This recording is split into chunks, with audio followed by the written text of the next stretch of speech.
Hello, good afternoon sa inyong lahat. Ah, Nakakatuwa naman. Si Digong wala sa Pilipinas, nagbakasyon. Saan? Sa London? Kaya pala tahimik ang Pilipinas, walang rally. Sa Makatwid, siya palang promotor ng mga rally.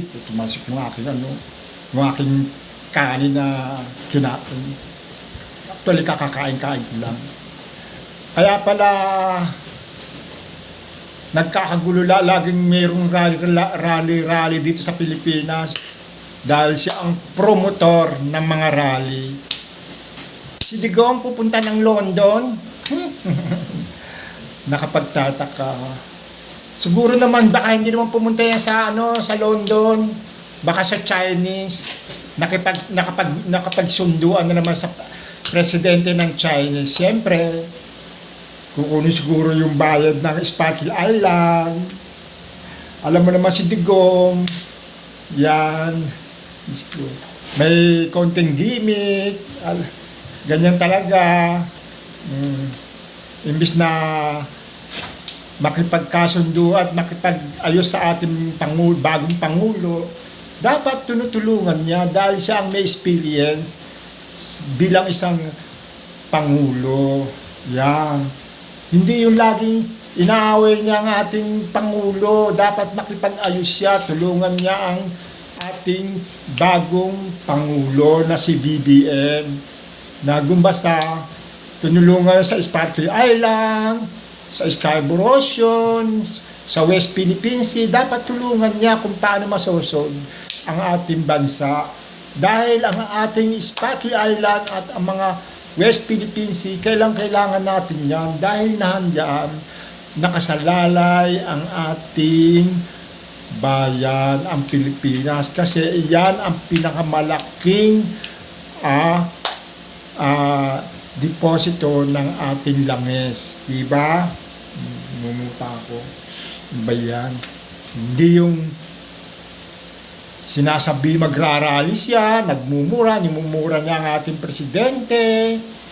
Pagkatapos sinasabihan ng bangag, yung pala naman, siya pala ang bangag, dahil gawa na siya ay mayroon siyang iniinom ng gamot, naggagamot pala siya, siguro epekto yun ng kanyang gamot.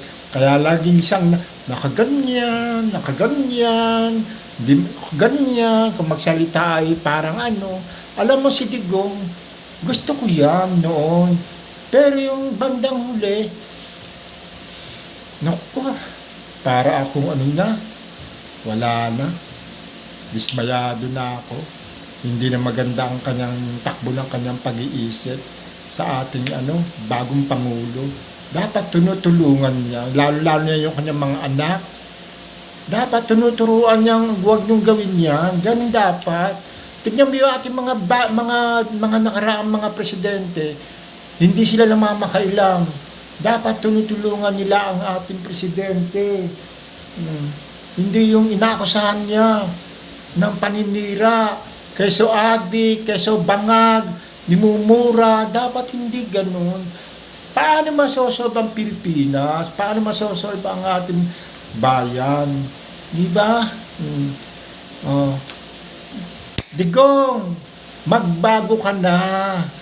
Huwag na yung puro away. Hindi yung inaaway mong ating Paano na halimbawa na kung manalo ang iyong anak na kandidatong bilang siyang presidente, alam ko lalaban ng presidente. Manalo kaya? Manalo kaya? Si BP Sara, puro ganyan, tapos gaganyan ka pa. Parang inggit na inggit ka kay Pangulong BBM. Dapat hindi ganyan.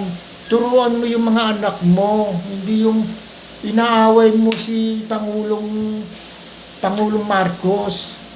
Parang inggit na inggit ka, wala ka ng posisyon, parang gusto mo pa magkamerong posisyon. Ano ba ang plano mo? Para kang para kang tanga. Ang laki mong timang, lagi kang nakainom ng gamot. Malaki bang epekto ng gamot? Naku, talaga yung si Digong. Digong, tigilan mo na yan. Idol ka noon ng mga ating mamamayan, kaso ngayon sinisira mong imahe ng Pilipinas. Ikaw ang sumisira. Magbago ka na. Mag-London ka pa. Hindi yan London pupunta. Sa China yan pupunta. Dahil yung galit sa Pilipinas at saka sa London.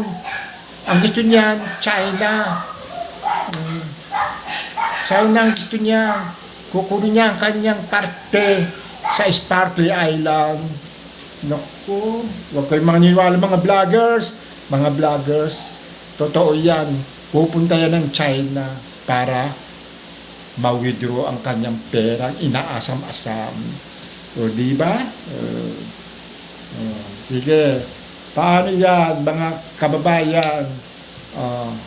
Lalo sa mga OFW sa Saudi, sa ibang bansa, maraming salamat po sa inyong lahat. Sige po, diyan na po kayong lahat. Bye-bye.